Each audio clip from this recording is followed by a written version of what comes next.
Ini juga salah satu contoh ya, alarm tidak terpasang hanya menggunakan baterai sekecil ini, tapi ini baterai untuk backup ya, dan tidak semua alarm dilengkapi baterai backup.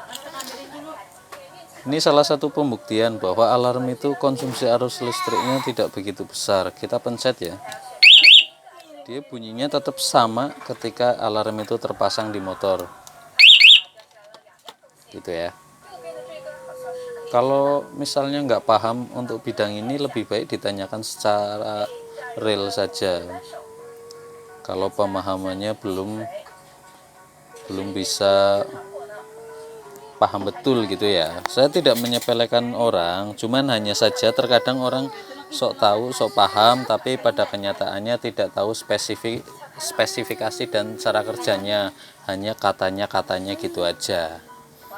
Dan saya paling agak males ya sebenarnya, cuman di sini sepertinya saya harus menjelaskan karena supaya tidak salah paham.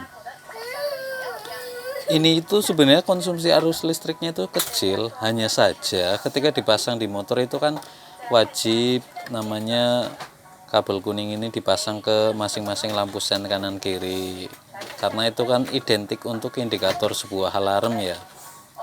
Jadi yang lebih banyak makan arus listriknya itu ya lampu sennya itu yang masih bohlam, yang lampu sen masih model bohlam kayak gini.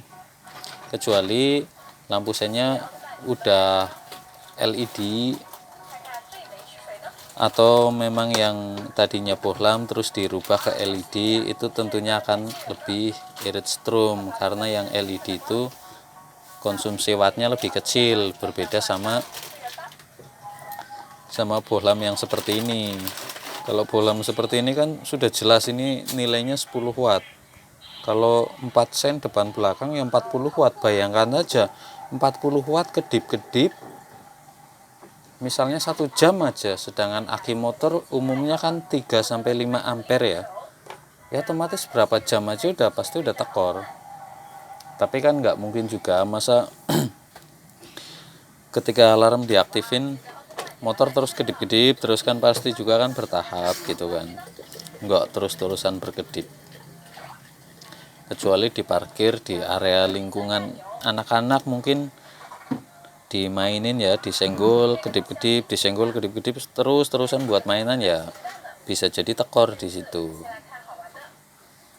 Itu tinggal cara pemakaiannya saja gimana.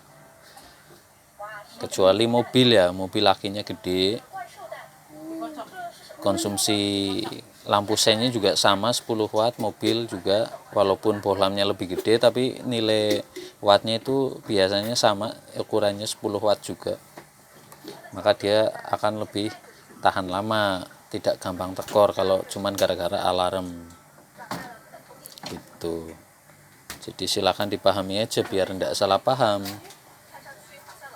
Saya juga nggak mau memaksakan, oh ini harus ini aman kok, oh ini nggak makan setrum kok apa gimana. Saya juga nggak mau, nanti yang ada malah salah paham. Semua tetap makan setrum, hanya saja gede atau kecil, rawan tekor atau tidak itu semua tergantung dari pemakaian. Juga tergantung juga dari kondisi aki. Aki itu ada umurnya, kadang setahun, 2 tahun, 3 tahun agak jarang. Walaupun nggak pakai aksesoris apapun, nggak masang alarm apapun, tetap aki itu ada umurnya.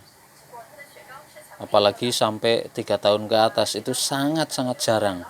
Aki yang bisa bertahan sampai umur 3 tahun ke atas itu sangat jarang. Mobil saja rata-rata 1 tahun, 1 tahun lebih, kadang nggak nyampe 1 tahun malah. Motor pun juga begitu, 11-12. Jadi perlu dipahami dulu, jangan nanti malah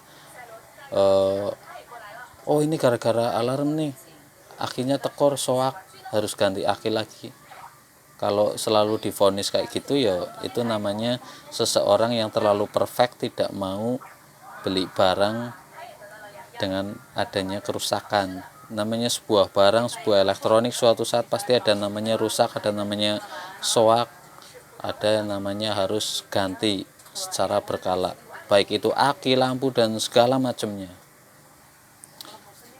jangan pernah mau beli barang yang bisa tahan lama seumur hidupmu. Itu nggak ada. Nyawa aja itu ada umurnya, apalagi barang buatan manusia. Itu logikanya di situ. Saya ndak sok pinter, ndak, hanya sedikit menjelaskan supaya sampean paham secara nalarnya saja, secara logikanya saja gitu ya. Di sini berbagi aja, barangkali kata-kata saya bisa dipahami. Kalau sekiranya belum bisa dipahami, ya silahkan bisa cari referensi lain. Karena saya ndak mau nantinya ada salah paham. Saya juga nggak mau jualan dikomplain ini itu, percuma juga saya jualan. Mending kalau mau komplain-komplain, mending cari pedagang lain gitu kan. Bukan hanya semata-mata jualan cari duit, tapi kita juga ingin sama-sama enak, pembeli puas, enak, seneng, nggak banyak komplain, yang jual juga merasa puas, senang gitu. Jadi kita sama-sama, bukan, walaupun pembeli adalah raja, tapi bukan berarti harus dilayani, kita sama-sama lah, saling membutuhkan. Pembeli butuh penjual, begitupun penjual butuh pembeli. Oke, kayak gitu aja. Mohon maaf kalau kata-kata saya mungkin ada yang kurang berkenan. Di sini saya tidak bermaksud apapun, hanya sedikit menjelaskan saja sesuai apa yang saya tahu, apa yang saya ketahui. Semoga bermanfaat ya. Oh ya, dan kalau untuk suara yang modifan seperti mirip Vario itu sangat kecil konsumsi, tidak bedanya suara dari speaker ini. Itu berbeda jika dirubah pakai klakson motor, seperti yang tadi sudah saya jelaskan.